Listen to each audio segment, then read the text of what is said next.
বিসমিল্লাহির রহমানির রহিম। প্রিয় শিক্ষার্থীরা, আমরা এখন অষ্টম শ্রেণীর বিজ্ঞান বই অধ্যায় নাম্বার 1 সৃজনশীল প্রশ্ন নাম্বার 1 সমাধান করব।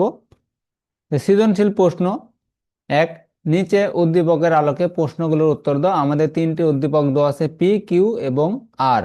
তিনটি উদ্দীপক দেওয়া আছে। এই তিনটি উদ্দীপকের আলোকে আসলে আমাদের ক, খ, গ এবং ঘ এ চারটি প্রশ্ন সমাধান করতে হবে। ক নাম্বার প্রশ্ন, শ্রেণীবিন্যাস কাকে বলে? খ নাম্বার, সিলেন্টেরন কি ব্যাখ্যা করো?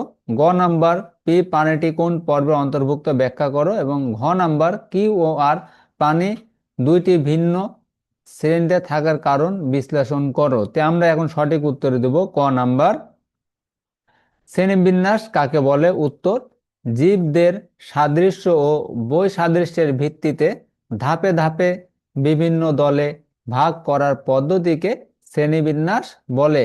খ নাম্বার প্রশ্ন, সিলেশন কি ব্যাখ্যা করো? উত্তর, সিলেশন হলো এমন একটি প্রক্রিয়া যেখানে কিছু অণুজীব বা কোষের গায়ে অসংখ্য সূক্ষ্ম রোমের মতো গঠন সিলিয়া থাকে, যার সাহায্যে তারা চলাচল করে বা খাদ্য গ্রহণে সহায়তা পায়।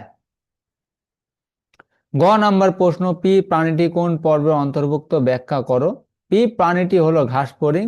এটি অর্থোপোডা পর্বের অন্তর্ভুক্ত, কারণ দেহ খণ্ডিত, সংযুক্ত পা আছে, বহিঃকঙ্কাল বিদ্যমান।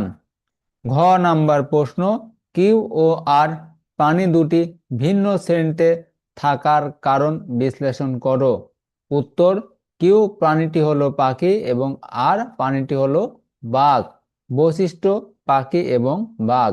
দেহ আবরণ, কিউ পালক আর বাঘ লোম। চলন অঙ্গ, কিউ ডানা ও পা আর চারটি পা।